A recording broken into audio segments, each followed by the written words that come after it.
சொல்லவும் முடியாது. சில ஃபுட்ஸ்ல வந்து ஸ்டீராய்ட்ஸ் இருக்கும், சில ஃபுட்ஸ் வந்து அந்த ஷார்ட் பீரியட்ல வரக்கூடிய கலரேஷனுக்கும் அந்த க்ரோத்துக்கும் நல்லதுன்னு சொல்லிட்டு ப்ரொமோட் பண்ணுவாங்க. எல்லாருமே எல்லா ஃபுட்லையுமே வந்துட்டு இருக்கு.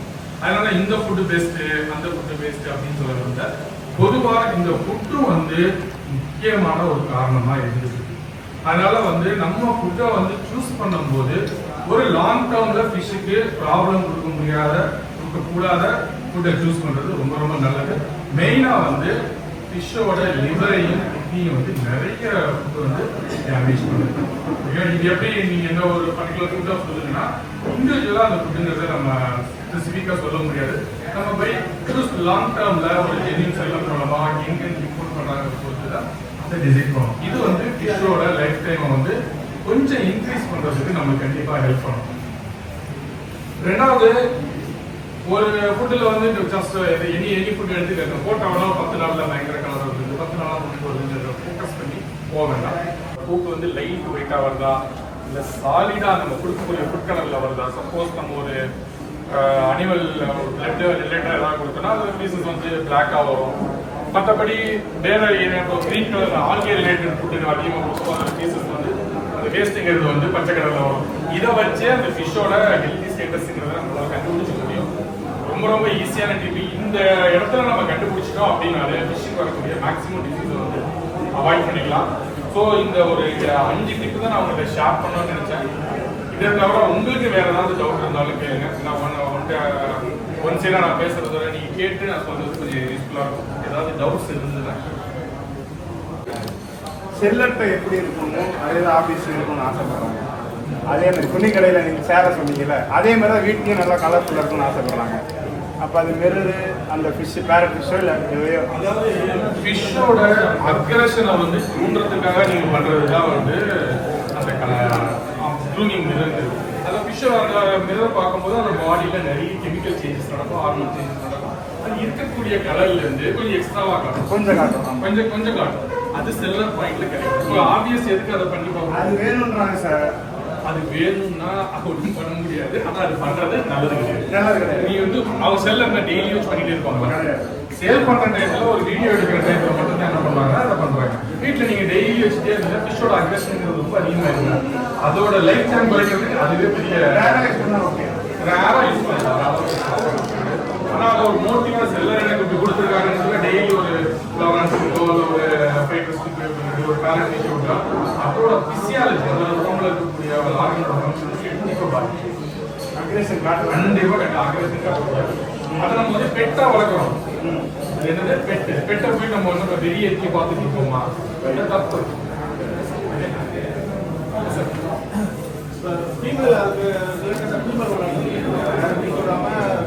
மைக் வாங்கிக்கோங்க சார். வேற ஃபிஷ் அதாவது பேரட்லாம் விடாம ஃபீமேல் விட்டுன்னு சொல்றீங்க. எந்த ஸ்டேஜ்ல விட்டா அது இருக்காங்க? ஆக்சுவலா எந்த அனிமலுக்குமே வந்து சிங்கிள் செக்ஸ் கல்ச்சர் வந்து ரொம்ப ரெக்கமெண்ட் பண்ணது கிடையாது. இப்போ டாக் பீரியட் எல்லாருக்குமே தெரியும், மேலில் வந்து இருப்பாங்க, ஃபீமேல். அந்த ஹீட் பீரியட் வந்ததுக்கப்புறம் என்ன பண்ணுவாங்க, மீட்டிங்காக கூட்டிட்டு போவாங்க. இப்போ நம்ம ஃப்ளவரான வந்து எல்லா ஹாபியஸ்ட்டுக்குமே செல்லர் ப்ரொமோட் பண்ணி ஒரே ஃபிஷ்ஷாக வளர்க்கணும், இந்த ஃபிஷ்ஷுக்கு இந்த ஃபிஷ்ஷோட நம்ம வேலை இருந்து ஃபிஷ்ஷை வைக்கக்கூடாது அப்படிங்கிற மாதிரி தான் சொல்றாங்க. அப்படி இருக்கும்போது என்னன்னா ஃபிஷ்ஷு வந்து ஒரு செர்டன் பீரியடுக்கு அப்புறம் கண்டிப்பாக சிஸ்டம் வந்துருக்காங்க. அது ஒரு ஃபீமேல் இருக்கு அப்படின்னா சப்போஸ் ஒரு 5 to 6 inches மேல் இருக்கு, அதுக்கு அதில் ஒரு 50% சைஸ்ல 3 to 4 inches ஒரு ஃபீமேல் இன்ட்ரடியூஸ் பண்ணீங்கன்னா அது அதோட கவுண்டர் பார்ட்ல பிளே பண்ணும். அதை நீங்க ப்ரீட் பண்ணுறது ஒரு அவசியம் கூட கிடையாது. அது கவுண்டர் பார்ட்ல இருந்தாலே அதுக்கு வரக்கூடிய பல ப்ராப்ளம் சால்வ். அது தனியா மோனோசெக்ஸ் இருந்ததுன்னா கண்டிப்பா பிரச்சனைகள் இருக்கும்.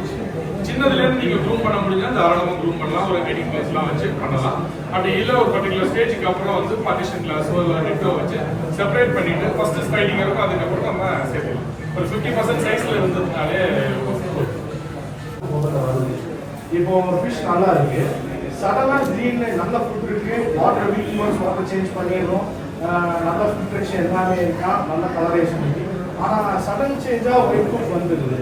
அப்போ எதனால இந்த ஃபேக்டர் ஒயிட் குக் அந்த ஃபேக்டர் என்ன, அப்புறம் என்ன காஸ்டாக ஒயிட் குக் வருது, அதை எப்படி நம்ம ட்ரீட்மெண்ட் பண்ணி நம்ம எப்படி க்யூர் பண்ணுறோம்? அது வந்து சூப்பரான கொஸ்டின்.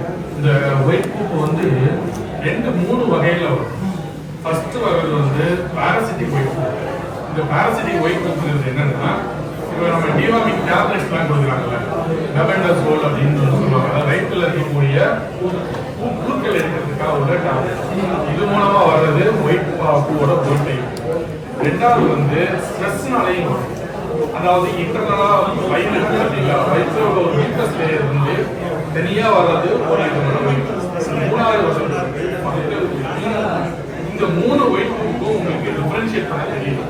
இதை வந்து நம்ம யூஸ்வலா வந்து ஒரு விசிபிளா நேக்கா ஒரு பூப்பை பார்த்துட்டு இது வந்து பாராசைட்னால வந்திருக்கு, இது ஃபங்கஸ்னால வந்திருக்கு, இது பாக்டீரியால வந்திருக்கு சொல்ல முடியாது. சில சமயம் நீங்க ஒயிட் பூப்பை வந்து டிவார்மிங் மெடிசன் கொடுத்தா கூட அது ஒரு கூட்டம். ஏன்னா நம்ம அந்த காசை ஐடென்டிஃபை பண்ணி ட்ரீட்மெண்ட் கொடுக்கணும். அது வந்து இப்போ பாராசைட்டா இருந்ததுன்னு வச்சுக்கோங்களேன், நீ ஒரு பாக்டீரியாக்களோ ஒரு ஃபங்கல் கேட்கறது. இதை வந்து தடுக்கிறது எப்படி அப்படின்னா, ரெகுலரா நீங்க மந்த்லி ஒன்ஸ் டிவார்மிங் பண்ணிக்கணும். மந்த்லி ஒன்ஸ் அதோட இன்ட்ரெஸ்டிங், அதாவது குடல் கட்னு சொல்லுவோம் விஷயம் பொறுத்தவரை. அந்த கட்ல பாராசைட்டோட எக் இருக்கும், இல்லைன்னா பாக்டீரியா இருக்கும். அனரோபிக் பாக்டீரியான்னு சொல்லுவாங்க. ரொம்ப டெக்னிக்கலா போக வேண்டாம். அந்த மாதிரி பாக்டீரியா பாப்புலேஷனும் ஃபங்கல் பாப்புலேஷன் சில வந்து ரத்தத்தில் கலந்துருக்காங்க. அதனாலேயே அந்த ஒயிட் பூக்கள் இருக்கும். இதை ஜெனட்டிக்கால வர்றது கிடையாது.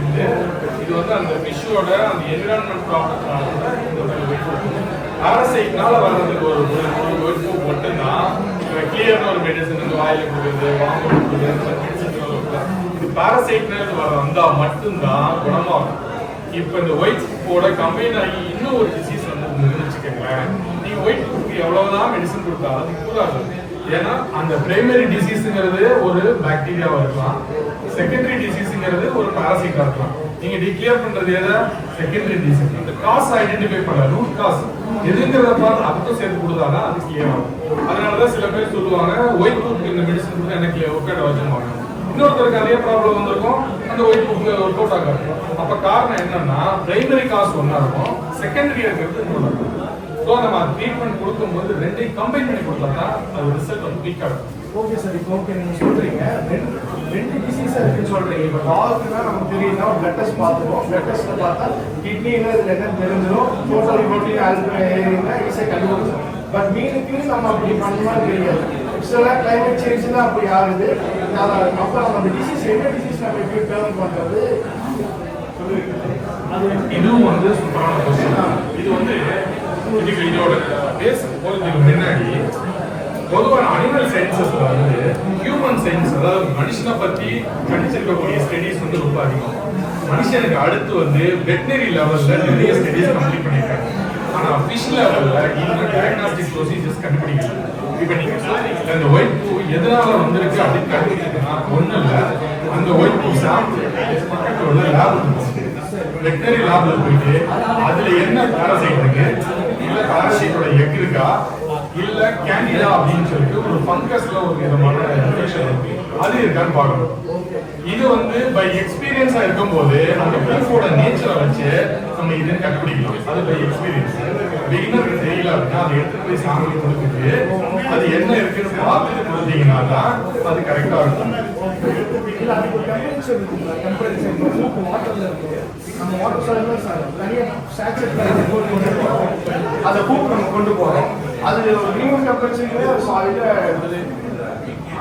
அதாவது அந்த பூ பண்ணீங்கன்னா என்ன பக்கத்துல டெம்பரேச்சர்ல லேபுக்கு எடுத்துட்டு போனீங்க அது ஒன்றும் பிரச்சனை கிடையாது. நார்மல் ரூம் டெம்பரேச்சர்ல ஒரு சின்ன சைஃபன் பைப்ல அந்த பூவை கலெக்ட் பண்ணிட்டு லேபுக்கு எடுத்துட்டு போனீங்கன்னாலே தாராளமாக நம்ம வந்து ரொம்ப சயின்டிபிக் ஸ்டடி அதில் பண்ண போகிறது. நீங்க என்ன பண்ண போறீங்க, அது என்ன நேச்சர் அப்படின்னு கண்டுபிடிக்க போறீங்க. அதை கண்டுபிடிக்கிறதுக்கு அந்த சாம்பிள் எடுத்து நார்மல் ரூம் டெம்பரேச்சர்ல கொடுத்தாலே அவங்க ஐடென்டிஃபை பண்ணி பாராசிட்டினால வந்திருக்கா இல்லை ஃபங்கல்னால வந்திருக்கான்னு சொல்லிடுவாங்க. அதுக்கு தகுந்த மாதிரி ட்ரீட்மெண்ட் கொடுத்தீங்கன்னா அது க்யூர் ஆகும். இல்லைன்னா அது கண்டிப்பாக க்யூர் ஆகாது, ப்ராப்ளம் இன்னும் அதிகமாகிடும்.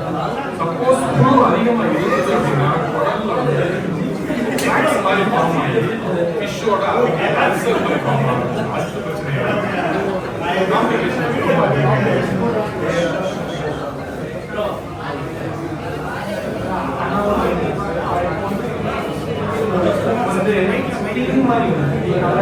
திக்கான ஒயிட் அந்த மாதிரி ஒயிட் கலர்ல வந்து நல்லா ஆக்டிவாக ஸ்ட்ரெஸ் ஆகி ஒரு அந்த மாதிரி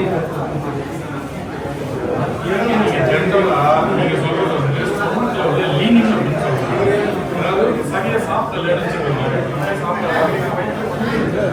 அந்த வயிற்றுக்குள்ள இருக்கக்கூடிய மியூக்கஸ்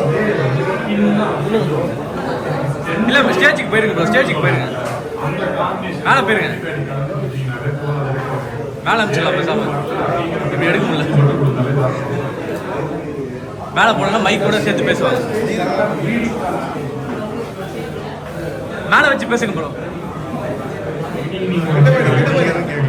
நானா இதுக்கு நம்ம எவ்வளவு ஃபீமேல் இப்போ என்ன ப்ரோ கேட்குது? நான் அவ்வளோதான் ஆகிட்டு அவ்வளோதான். பர்சன்டேஜ் இன்க்ரீஸ் ஆகும். இது சும்மா யங் ஏஜ்ல போட்டீங்கன்னா எக்கோட சேர்த்து ஓகே நம்மளுக்கு போகல அவ்வளோதான். ஏற்ற முடியாது.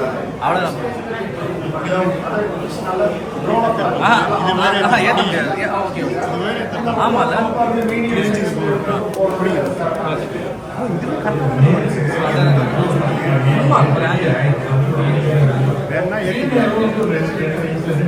பண்ணலாம். ஆனா அது வரக்கூடிய எக்கோட சைஸும் பொறுத்துதான்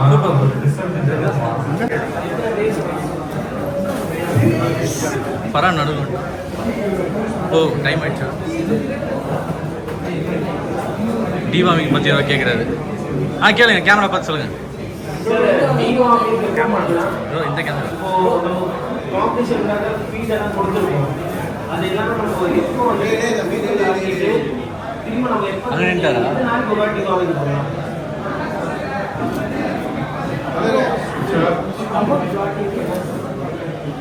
ஸ்டொமக் ப்ளோட்டிங். ஸ்டொமக் ப்ளோட்டிங்கிறது வந்து நிறைய வந்து நீங்க இருக்கிறீங்க எனக்கு தெரியாது. எனக்கு எப்படி தெரியும்?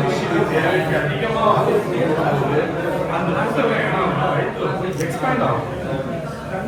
பாடியில் வந்து நம்மளுக்கே ஒரு இயற்கை எடுத்துக்கணும் அப்படின்னா உள்ள போய் கேஸ் ஃபார்மேஷன் அதுக்கு நார்மலாக வந்து கிளென்சிங் பண்ணிட்டு உள்ள போட்டு ஷார்ட் பீரியட் நிறைய வளர்த்துக்கிட்டு